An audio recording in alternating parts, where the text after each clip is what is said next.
The real reason UB40 shattered is so much darker than anyone knows. What their management did will leave you speechless. I have the secret court documents they never wanted you to see. Stick around to the end to discover the shocking multi-million-pound betrayal. Alistair Ian Campbell, known to the world simply as Ollie Campbell, was not born to follow rules. As a teenager, he stepped into a Birmingham pub on his 17th birthday and stepped out scarred. Quite literally. A bar duel left his face sliced by broken glass, and months in hospital gave him more than time to think. It gave him a government compensation of £4,500. Where most would have squandered it, Ollie turned his pain into purpose. Alongside his childhood friends, Earl Falconer, who shared his obsession with reggae, and Jimmy Brown, a drummer with the fire of Babylon in his veins, he planted the seed that would grow into a revolution.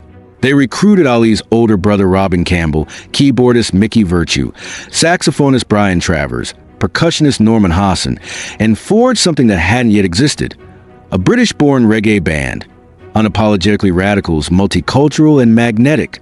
In a matter of months, they transformed their modest rehearsals in the basement of Earl Falconer's mother's home into the thundering roar of the Birmingham Underground.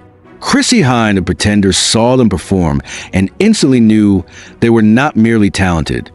They were necessary. She invited them to open for her band, a move that flung them onto the national stage. Before long, producer Bob Lamb captured their fury and finesse in an album titled Signing Off. And with that, UB40 declared their place in music history. The album was a manifesto in reggae form, an angry, eloquent critique of Thatcher-era Britain. And the industry stood up and listened. But as always, success comes with seduction. When Virgin Records pushed the band to deliver another album by the end of the year, inspiration hadn't struck. Instead of writing new songs, they reached into the crates of Jamaican classics. Robin Campbell compiled a list of reggae anthems that gave birth to the album Labor of Love. It was supposed to be a stopgap solution, a cover album born out of desperation. But it became their biggest triumph. Red Red Wine, a Neil Diamond song turned rub-a-dub lullaby, soared to the top of the UK charts. The public wanted more. The record label demanded more. Suddenly, the boys who had once marched with fire in their lyrics were being steered into softer territory. Radio-friendly love songs and slick pop reggae hybrids that made cash registers sing, but had purists scratching their heads. Ollie Campbell, who had poured his soul into every lyric of their early albums, felt the drift before anyone else.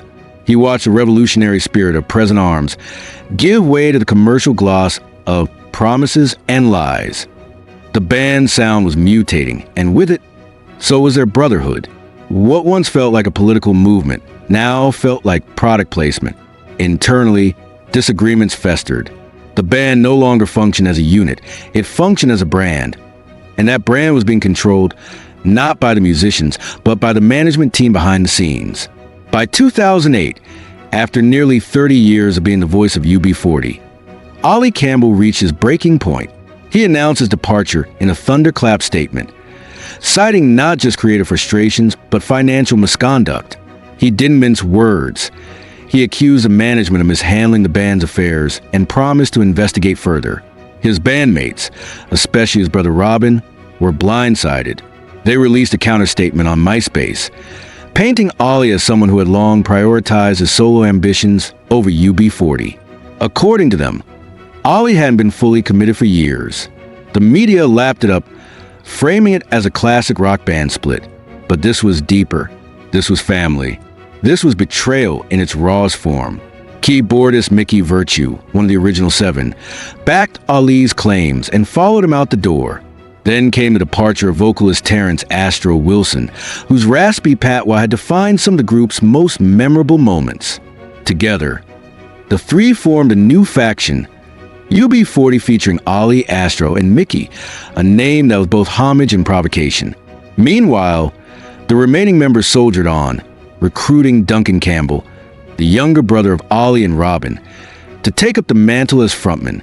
The battle lines had been drawn. The split ignited a legal inferno. There were now two UB40s, and fans were caught in the crossfire. While the courts eventually ruled that both groups could use the name, the soul of the band had already been shattered.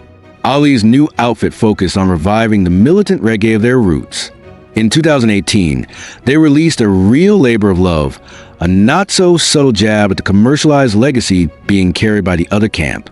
Ali made no attempt to hide his contempt. In interviews, he lambasted the original band's descent into what he called karaoke reggae. He claimed that he left not just because of artistic differences, but because his relationship with Robin had completely disintegrated. Robin Campbell, on the other hand, insisted that Ali had grown impossible to work with. He accused his brother of behaving like a dictator, refusing to compromise or listen. Their feud was no longer a difference in musical direction. It was a family civil war, broadcast to the world in interviews, tabloids, and social media posts. Behind the scenes, the financial skeletons began tumbling out of the closet. By 2011, the original UB40 was in debt. In 2012, they sold their back catalog to EMI for a reported £5 million, a desperate move that seemed to confirm some of Ali's worst accusations. It was a staggering fall for a band that had sold over 70 million records. How could a group so commercially successful have ended up bankrupt? Fans asked questions. Critics speculated. The answers were elusive, buried under layers of bad contracts, questionable management, and broken trust. Tragedy deepened the shadows. Brian Travers, the passionate saxophonist and founding member, passed away after a long illness. Then came the devastating loss of Astro in 2021 due to a sudden illness. These deaths didn't just wound the two camps. They cut through the very essence of what UB40 had been. The group that once danced as brothers to the rhythm of justice was now fractured, mourning separately. Despite it all, Ali Campbell presses on. Alone now, without Astro, without Mickey Virtue, he still tours and records as UB40 featuring Ali Campbell, holding fast to the spirit he believed the band was meant to uphold. His performances are laced with melancholy, not just for the music lost, but for the brotherhood that slipped through his fingers.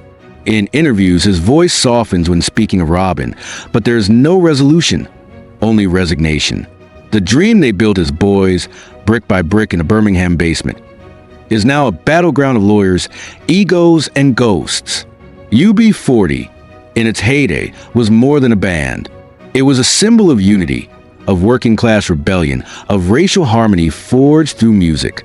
They were a miracle born out of Thatcher's Grey Britain, infusing reggae with English angst and showing that the spirit of Kingston could live in the factories and pubs of England.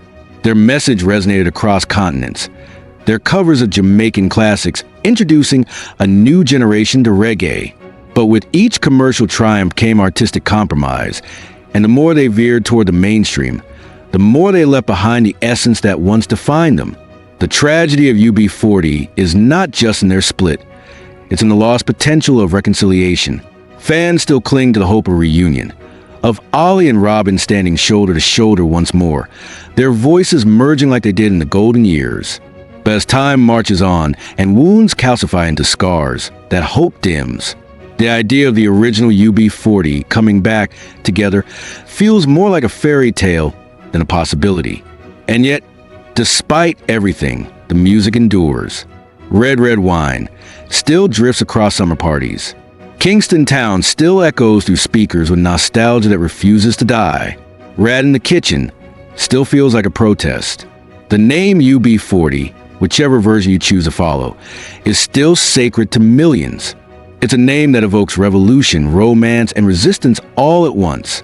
In the end, maybe that's the most heartbreaking truth of all, that a band built on unity was undone by division, that a family formed through music now communicates only through statements and subpoenas, that behind the harmony lay years of unresolved tension, creative suffocation, and a management machine that chewed to the soul of the band. But even if the brothers never reconcile and the band remains split across two banners, one fact cannot be erased. UB40 changed music. They brought reggae to unlikely corners of the world. They sang about unemployment, racism, and class struggle at a time when few dared to. They reminded the world that rebellion could sound like a love song, and that sometimes the loudest revolutions are sung, not shouted. The untold truth about why UB40 split up isn't just about contracts and catalog rights. It's about ideals abandoned, dreams corroded, and the brutal price of success. It's about how fame can fracture even the tightest bonds, and how the very thing you create can become the wedge that tears you apart. But somewhere in the rhythm, in the echoes of bass lines and distant horns, that original fire still flickers. And maybe, just maybe, the brothers who once stood side by side with fists in the air and reggae in their hearts will find a way back, if not for themselves, then for the music. Because music never forgets. And neither do the people. Now you know the deep story behind UB40's rise, betrayal, and split. But what do you think truly tore them apart more? Was it management manipulation? Was it family rivalry? Or was it the crushing pressure of fame? Drop your thoughts in the comment section. And don't forget to subscribe for more powerful music stories.